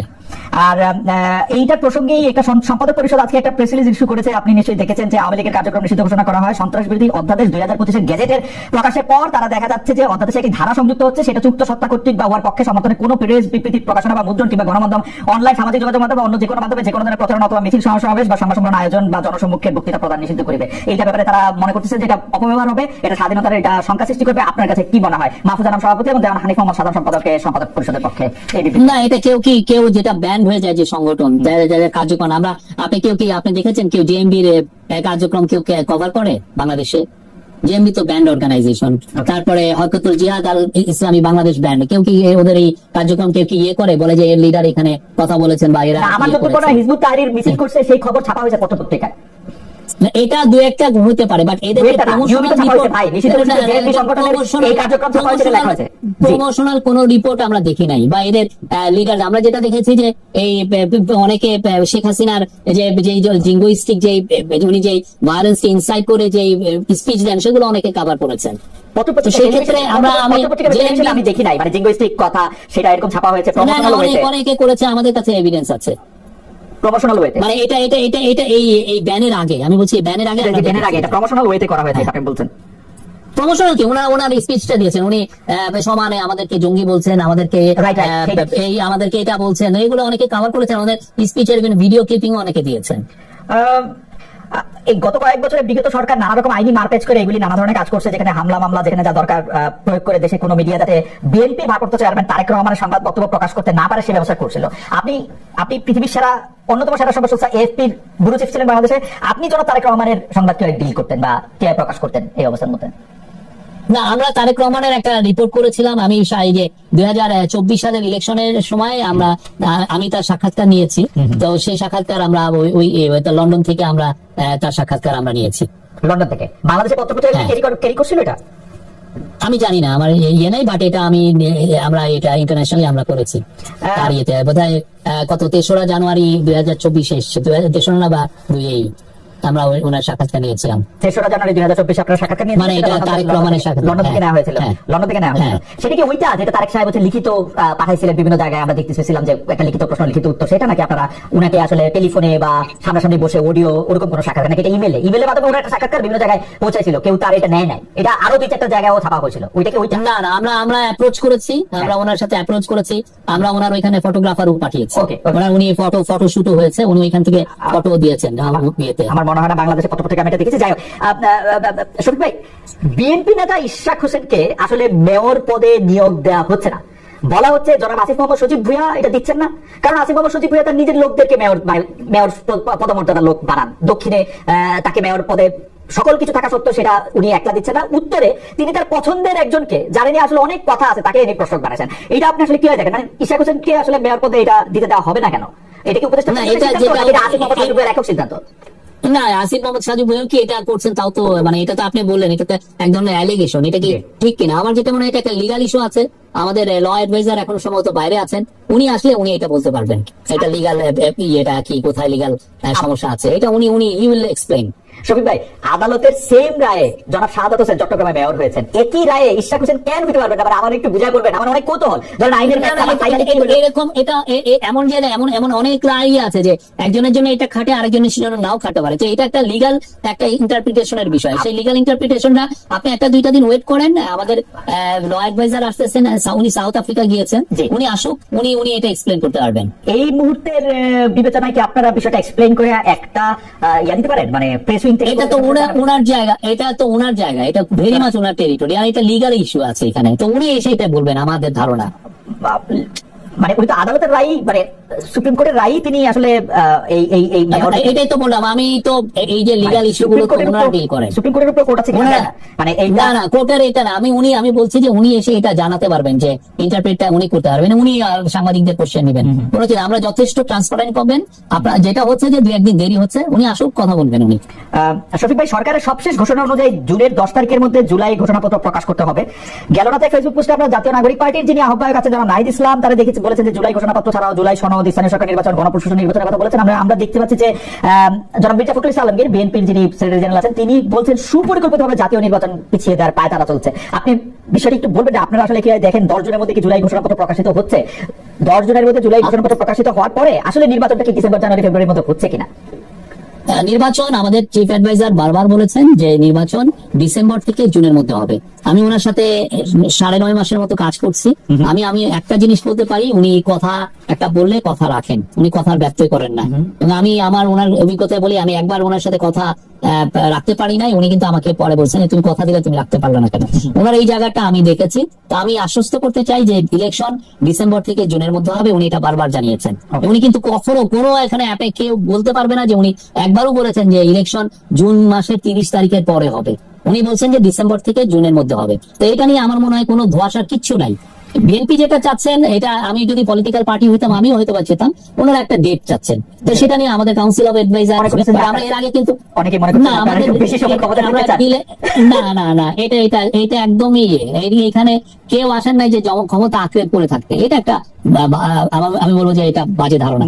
সবাই একটা গুরু দায়িত্ব নিয়ে এসছেন এবং দায়িত্বটা কমপ্লিট করে ওনারা চলে যাবেন। আর এই যে নির্বাচনের ডেটটা কেন দেওয়া হয়নি, এটা প্রফেসর ইউনূসও কিন্তু এটা নিয়ে কিন্তু এক্সপ্লেন করেছেন। উনি কি বলেছেন? উনি বলেছেন যে এটা ডিপেন্ড করবে যে আমরা কি পরিমাণ রিফর্ম করছি। রিফর্ম মানে পলিটিক্যাল রিফর্ম, আমরা তো এমনি অন্যান্য রিফর্ম গুলো হচ্ছে অলরেডি কন্টিনিউয়াস প্রসেস, অন্য রিফর্মের মানে পলিটিক্যাল রিফর্ম বিশেষ করে ভোটারের ইয়ের ক্ষেত্রে এইটার উপরে এটা যখন এটা আমরা মনে হয় যে আমরা জুলাই মাসের দিকে বা জুলাইয়ের শেষের মধ্যে আমরা একটা শেপ দেখতে পারবো, তারপরে আমার মনে হয় যে আরো ক্ল্যারিটি আপনারা দেখবেন। বাট ইলেকশন, আবারও বলি, ইলেকশন উনি যেটা বলেছেন ডিসেম্বর থেকে জুনের মধ্যে হবে, এটা কোনো ব্যত্যয় হবে না। আবার একটু এই যে আপনার জায়গায় আসি, মানবাধিকার, তারপরে জার্নালিজমের এথিক্স এবং রাষ্ট্রের ন্যায় বিচারের জায়গা থেকে আপনার কাছে কি মনে হয় যে আসলে বিগত সরকারের সময়টাকে লম্বা সময় 15 বছর, সেই সময় বিভিন্ন শিল্পী, বিভিন্ন কলাকুশলী, বিভিন্ন সচিব, বিভিন্ন সামরিক সচিব, তারা নানার সময় নানা কারণে সরকারে কেউ ঘনিষ্ঠ ছিলেন, কেউ ঘনিষ্ঠ ছিলেন না। এখন সাংবাদিকদের মধ্যে কেউ তো এইটার মধ্যে কার বিরুদ্ধে মামলা করা হবে, কাকে বিদেশ যেতে দেওয়া হবে, কাকে ছেড়ে দেওয়া হবে এবং কাকে দেওয়া হবে না, এটার মধ্যে কি আপনাদের একটা পিক এন্ড চুজ কাজ করতেছে? যে ঠিক আছে, একে আমার পছন্দ না, তখন আমি নাম দিব তুমি সিনেমায় অভিনয় করছো, তো সিনেমায় যে আরো লোক অভিনয় করছে ওগুলি আমি ভুলে যাবো, এবং সিনেমায় অভিনয় করার জন্য আমি মামলা দিব, এটা কিরকম হত্যা মামলা? আমরা মনে করি যে মানে হোম মিনিস্ট্রি বা পুলিশ তার কাজে আমরা সাধারণত কখনোই আমার মনে পড়ে না যে আমরা ইন্টারফেয়ার করি, পুলিশ তার কাজটা করে। তো সেই অনুযায়ী আপনারা দেখছেন, আপনাদের যদি মনে হয় যে আমরা ইন্টারফেয়ার করছি, আমরা ওয়েলকাম জানাই। আপনারা আমাদেরকে বলেন যে না আপনারা এই জায়গায় ইন্টারফেয়ার করছেন, এই গভর্নমেন্ট এই জিনিসটা আমি মনে করি। শফিক কেন মনে হয় আমি আপনাকে বলি, যে হত্যা চেষ্টা মামলায় অভিনেত্রী নুসরাত ফারিয়াকে গ্রেফতার করা হয়েছে তিনি সেই মামলার 207 নম্বর আসামি। ক্ষমতাচ্যুত প্রধানমন্ত্রী শেখ হাসিনা 17 জন শিল্পী সহ মোট 283 জনকে আসামি করে মামলা করা হয়েছে। এই মামলাটা 283 জন একত্র হইয়া একটা হত্যা মামলা কিন্তু এটা করা হয়েছে। এইটার মানে আপনি কি মনে করেন এর মধ্যে আবার ওকে ধরা হইলো? এই মামলা নিয়ে আমাদের ল অ্যাডভাইজার অনেক বলেছেন। সত্যিকার অর্থে এই মামলাগুলো তো আমরা দেখছি যে অনেকে এই ধরনের অনেক মামলা হয় যে এক ধরনের এক্সটর্শন করার জন্য। এটা যে আমরা ওনারা আমাদের ল অ্যাডভাইজার বলেছেন, হোম অ্যাডভাইজার এগুলো নিয়ে বলছেন। কিন্তু আনফরচুনেটলি সমস্যাটা যেটা হচ্ছে যে কেউ যদি এসে থানায় মামলা করে হয় কি থানা নিতে বাধ্য হয়। আবার অনেক সময় থানা বলে যে আমি মামলা নিব না, এই মামলা নেওয়া যাবে না। পরে যায় কি তারা আবার কোর্টে চলে যায়, কোর্টে গিয়ে আবার বলে যে না এই মামলাটা নিতেই হবে। ফলে ওই কোর্ট যখন মামলাটা নেওয়ার পরে সেই মামলাটা নিয়ে এসে আবার কোর্টের অর্ডারটা নিয়ে এসে থানায় বলে যে এই মামলাটা নিতে হবে। তো এই ধরনের তো সিচুয়েশন তৈরি হচ্ছে। মানে আমরা যাই হোক, আমি আবারও আপনার আরেকটা যে জায়গায় আপনি অনেকদিন কাজ করেছেন সেই অর্থনীতির জায়গায় একটু আসি, যে শর্ত পূরণ না হয় ঋণের কিস্তি ছাড় বন্ধ রেখেছিল আইএমএফ এর প্রধান শর্ত অনেকগুলির মধ্যে একটা ছিল ডলারের দাম বাজারের উপর ছেড়ে দেওয়া। বাংলাদেশ ব্যাংকের গভর্নর আমাদের এই অনুষ্ঠানে এসে বলেছিলেন যে আইএমএফ এর শর্ত তারা এত সহজে মেনে নেবেন না। এপ্রিলের শেষের দিকে মে মাসের প্রথম সপ্তাহে অর্থমন্ত্রী বলেছিলেন যে আইএমএফ এর ঋণ প্রেসক্রিপশন তারা মানবেন না। কিন্তু হঠাৎ করে আমরা দেখলাম যে এনবিআর কে বিলুপ্ত করা হয়েছে এবং সেটা আইএমএফ মানে এরকম একটা কঠিন সিদ্ধান্ত নেওয়া হচ্ছে সেটা আইএমএফ এর পরামর্শ মেনেই। আপনি এটাকে নিয়ে আসলে কি দেখেন? না, আপনি যদি দেখেন যে এনবিআর কিন্তু এই 50 বছরে আমাদেরকে বারবার ফেল করছে। এনবিআর এর আমরা যে কাস্টমস এর যে সিস্টেম, আমরা যে রেভিনিউ উঠাচ্ছি, একটা গভর্নমেন্ট বেঁচে থাকে, একটা গভর্নমেন্ট বা একটা দেশের ডেভেলপমেন্ট হয় হচ্ছে তো ট্যাক্সের টাকার উপরে, কিন্তু আমাদের কনসিস্টেন্টলি ফেল করছে। আমাদের ট্যাক্স জিডিপি রেশিও মাত্র 7.3-7.4%, যেটা সত্যিকার অর্থে একটা আফ্রিকার দরিদ্র দেশের মতো। তো আমার তো এমন করে চললে তো হবে না। এখন এই কারণে কিন্তু আমরাও নিজেরা বুঝছি, আমরা আমাদের মধ্যে থেকে এনবিআর রিফর্মের কথা কিন্তু নিজেরাও আমরা ফিল করছি যে এটা থেকে রিফর্ম করতেই হবে আমাদের, যে করেই হোক আমার ট্যাক্স জিডিপি রেশিও 10-এর উপরে নিতে হবে। সেই ক্ষেত্রে আইএমএফ এর পরামর্শ না, এটা আইএমএফ এর সাথে আমাদের সাথে কথা মিলে গেছে। কিন্তু আমরা নিজেরাও এটা বলছিলাম যে আমাদের কাকতালীয় না, আমরা এটা বলছিলাম আইএমএফ এটা নতুন কথা বলছেন, এটা অনেকদিন ধরেই কথা বলছে। আমরাও মনে করছি যে এই এনবিআর এর রিফর্মটা একটা বড় চ্যালেঞ্জ, এই কাজটা করতে হবে। এটা সে একটা আমাদের মতো ইন্টারিম গভর্নমেন্টই হোক আর এটা একটা ইলেক্টেড গভর্নমেন্টই হোক, তার কাছে সামনের দিনগুলোতে এটা হবে বিগেস্ট একটা চ্যালেঞ্জ। বিকজ আপনি যদি টাকা সেই মতো উঠাইতে না পারেন ট্যাক্স, আপনি তো রাস্তা বানাতে পারবেন না, আপনি বেতন দিতে পারবেন না, আপনি একটা বিধবার স্টাইপেন্ড দিবেন সেটা দিতে পারবেন না। আর এনবিআর এটা কনসিস্টেন্টলি ফেল করছে। আপনি পুরো পৃথিবীতে ট্যাক্স জিডিপি রেশিওর ক্ষেত্রে ইয়ে হচ্ছে 16%, 16.6%, এটা গ্লোবাল এভারেজ, সেখানে আমরা 7.3%। আপনি তো চিন্তা করতে পাকিস্তানের মতো দেশও 10 এর উপরে। আপনার প্রেডিকশন কি বলে যে আপনি কি এটা 7.3% থেকে মানে অন্য সরকার আসা পর্যন্ত এটাকে আসলে 8% করতে পারবেন? মানে আপনি কি না একটা না, এটা হঠাৎ করে এটা পারবে না, এটা একটা লম্বা একটা রিফর্মের মধ্যে দিয়ে যেতে পারবে। আপনি ইচ্ছা করলেই যে এটাকে হঠাৎ এক বছরেই 1% আপনি বাড়িয়ে ফেলবেন, এটা হয় না। আমি 0.7% আলাদা দুটো অফিস করতেছেন, নেটের মধ্যে 0.7% আমাকে অত বড় একটা টার্গেট। আমাদের এই কাজটা করতে হবে, এটা যে গভর্নমেন্টই হোক, এটা আমাদের গভর্নমেন্টই থাকুক, বিএনপি আসুক বা যে আসুক, যে গভর্নমেন্টই আসুক, এই কাজটা খুব ক্রুশিয়াল, এটা করতে হবে। এই জায়গা এটাকে পাশ কাটিয়ে বাংলাদেশের কোন রিফর্মই আসলে হবে না। রিফর্ম করতে গেলে ইউ নিড মানি, আর মানি আপনি রেজ করবেন কিভাবে? আপনার ট্যাক্স করে। আর এখন এতটাই ক্রুশিয়াল, আপনি দেখছেন যে অনেক দেশ, ইউএসএ দেখেন অনেক দেশেতে টাকা বন্ধ করে দিচ্ছে, টাকাই দিচ্ছে না। পুরো ইউরোপ জুড়ে যারা ডেভেলপমেন্টের জন্য বিদেশে টাকা লেন্ডিং করে তারাও বন্ধ করে। তারা এখন ইউরোপ জুড়ে আপনি দেখেন ওরা অস্ত্রসজ্জায় ব্যস্ত, ডিফেন্স স্পেন্ডিং এ ব্যস্ত। তো আমি চাই আর না চাই আমার এই ট্যাক্সেশন একটা ওভারঅল করতে হবে এবং এই অনুযায়ী আমার ট্যাক্স জিডিপি রেশিও বাড়াতে হবে। একটা ছোট প্রশ্ন, এটা দর্শকরা অনেকে করতেছেন, যে প্রশ্নটা হচ্ছে এরকম যে আওয়ামী লীগ আমলে যে টাকা পাচার হইতেছিল এটা আমরা ফিল করতেছিলাম চারদিক থেকে, কিন্তু এই সরকার আসার পরে আমরা এই ফিলটা করতেছি না যে টাকা পাচার বন্ধ হয়েছে। আপনার কাছে কি ফিল আসে? যেমন ধরেন বিএনপির এক নেতা কইছে 90,000 কোটি টাকা পাচার হয়ে গেছে, আমরা ওই কথায় না আসি, আপনার কাছে কি ফিলটা হয়েছে যে বাংলাদেশ থেকে এখন টাকা পাচার করা সম্ভব না বা টাকা পাচার কেউ করতেছে না?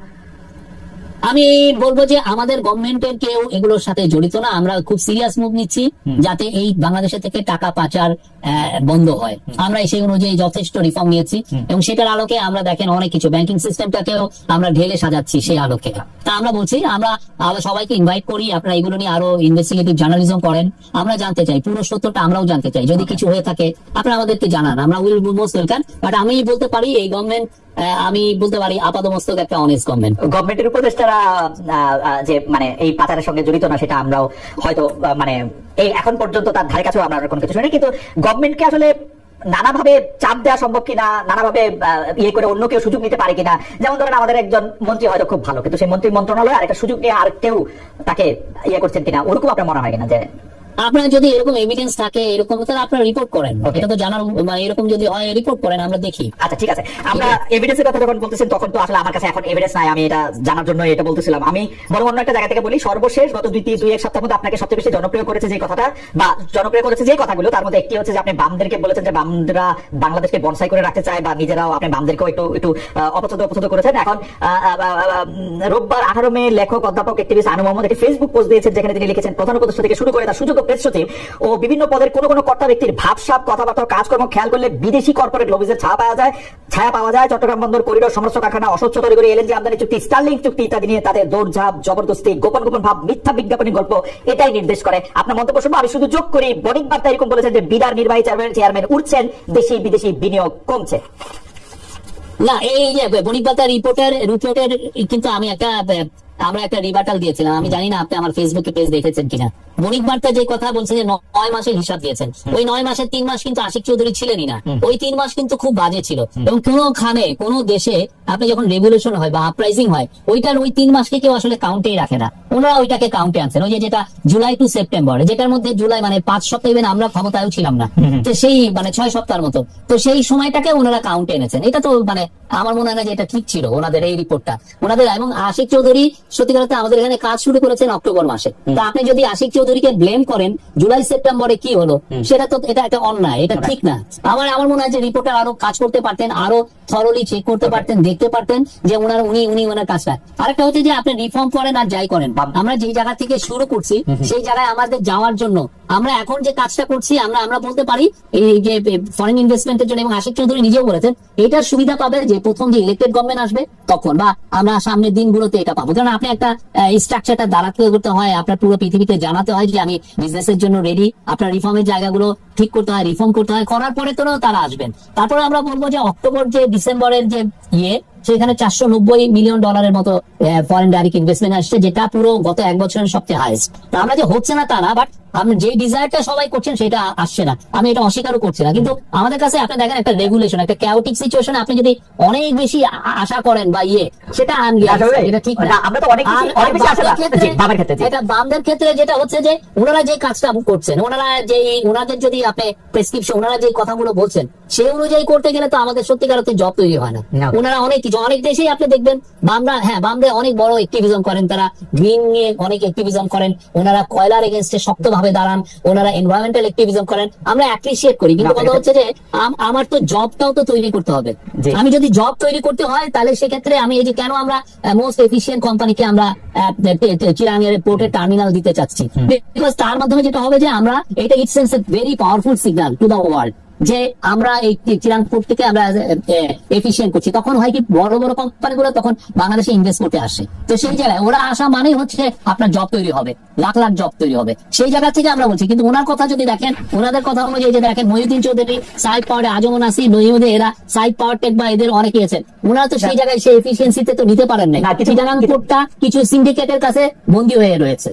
কিন্তু শুনবে অনেক কিছুই তো আসলে বিবেচনার মধ্যে রাখা উচিত। যেমন ধরেন বিডা চেয়ারম্যান আশিক চৌধুরী বলছে যে ডেনমার্কের মায়েস কোম্পানিরে, মানে আমি যদি নাম বলতে থাকি, Chittagong AP Moller Maersk, ATM terminal, এই মায়েস কোম্পানি কিন্তু আপনি জানেন যে তাদের ফান্ডিং এর ক্ষেত্রে, তাদের বিরুদ্ধে আন্দোলনের ক্ষেত্রে তাদের বিরুদ্ধে সরাসরি অভিযোগ আছে যে তারা আসলে প্যালেস্টাইনে যে অট্রসিটিটা হইতেছে যারা করতেছে তাদেরকে টাকা দেওয়ার ব্যাপারে অনেক ক্ষেত্রে অনেক অভিযোগ আছে। আপনারা এই ব্যাপারগুলিও সচেতন কিনা, নাকি আসলে এই জেনোসাইড ফ্লিট বলা হয় মায়েসকে অনেক ক্ষেত্রে, তো সেটা আপনি না, আমরা এপি মোলার মার্কসের শিপিং কোম্পানির ব্যাপারে আমি জানি না, বাট আমরা এপিএম টার্মিনালের সাথে কথা বলছি। এপিএম টার্মিনালস ওয়ার্ল্ডের one of the best terminal, ওরা কত 60-70টা টার্মিনাল গ্লোবালি অপারেট করেন, এবং ওরা ভিয়েতনাম একটা কমিউনিস্ট পন্থী দেশ, সেখানে ওরা করেন। ওরা মরক্কোতে একটা করেন, মরক্কোতে একটা মুসলিম কান্ট্রি, সেখানে ওরা যে টার্মিনালটা করেন ওইটা ওয়ার্ল্ডের one of the finest terminal. তারপরে আপনি ওদের আরেকটা যেটা আছে মরক্কোর সাথে ইসরায়েলের সম্পর্ক আর বাংলাদেশের সাথে ইসরায়েলের সম্পর্কটা একটু ডিফারেন্ট, সেটা আসলে খুব ভালো উদাহরণ হলো। হ্যাঁ, মরক্কোর সাথে ইসরায়েলের কেউ তো এই সম্পর্কের উপরে তো টার্মিনাল দেয় না, এগুলো এইভাবে কি হয়। বাট আমরা যেটা আমাদের মূল ফোকাসটা কি, আমাদের আমাদের ফোকাস হচ্ছে ওয়ার্ল্ডের যারা টপ কোম্পানি তাদের সাথে আমরা কথা বলছি তাদের, এবং তারা আমাদেরকে বলেছে যে সব মিলে $3 বিলিয়ন মতো তারা ইনভেস্ট করবেন। $3 বিলিয়ন অনেক ইনভেস্ট। ওকে, সবাই আপনাকে কি ওই কথা বলছে বামদেরকে, মানে কারণ মানে আমি রুহিন হোসেন প্রিন্স ভাই এরকম বলছেন যে আপনার আচরণ অধ্যত্বপূর্ণ, তিনি মানে আপনাকে কি বলছে যে বামদের ছোট করার ক্ষেত্রে আপনি আর সাবেক প্রধানমন্ত্রী শেখ হাসিনা প্রায় একই রকম? বামদের দেখতো না, আমি বামদের অনেক, আমি যেমন ওনারা যখন রামপাল নিয়ে ওনারা যখন আন্দোলন করেন আমরা ওনাদের সাথে ছিলাম। ইভেন ফুলবাড়ির আন্দোলন আমি কভার করেছি, রামপাল আমি কনসিস্টেন্টলি কভার করেছি।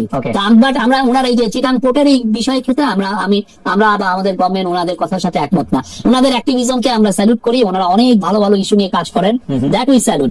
আমার ওই কথাটাই যদি অ্যারোগেন্ট লাগে I am sorry for that, but আমরা মনে করি ওনারা এই যে চিটাং পোর্ট নিয়ে ওনাদের যে পজিশন সেটার সাথে আমরা একদম ডিফার করি। দ্বিমত পোষণ করতেই পারেন। আচ্ছা শোবে, কুইক 2-3টা প্রশ্ন এবং শেষ একটা প্রশ্ন হচ্ছে যে আমি একটু বাজি লাগতে চাই যে বাংলাদেশের ইলেকশনটা কবে হবে?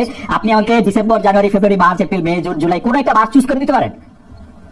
না, এটা আমি as a spokesman of the chief adviser আমি এটা পারি না, এটা ঠিক না আমার পক্ষে। রোজা ঈদের আগে পরে না, আমি অন্তত এইটুকু বলতে পারি এই বিষয়ে কোনো ডিসকাশন হয় নাই, বাট একটা কনসেনসাস এটা হচ্ছে যে ইলেকশনটা হবে ডিসেম্বর থেকে জুনের মধ্যে, এবং যখন সময় আসবে এটা আপনারা ভোটের টাইমটাও জানতে পারবেন। আচ্ছা, এটা নিয়ে আরেকটা প্রশ্ন, যখন বাংলাদেশের পরবর্তী জাতীয় নির্বাচন হবে তখন অনেকেই বলতেছেন হয় সরকার প্রধান হিসেবে ডক্টর ইউনূস থাকবেন না, অথবা সেনা প্রধান হিসেবে জনাব ওয়াকার জামান থাকবে না। এইটার কি কোনো চান্স আছে নাকি? যেরকম এই সরকার না, স্পেকুলেশন, এগুলো তো স্পেকুলেশন। আমার মনে হয় যে আমাদের যে টিমটা ভালোই থাকবেন, এবং আমরা প্রফেসর ইউনূস বারবার বলছেন যে আমরা আমাদের বাংলাদেশের ইতিহাসে সবচেয়ে সুন্দর ইলেকশনটা করব, এবং একটা পিসফুল ট্রানজিশন টু ডেমোক্রেটিক পাওয়ার হবে। রাষ্ট্রপতি পদে কাউকে খুঁজছেন আপনারা এখন? না, এগুলো আমি বললাম তো এই বিষয়ে আমাদের ক্যাবিনেট বা এগুলো কাউন্সিল অফ অ্যাডভাইজার এগুলো কোনো আলাপ হয়নি।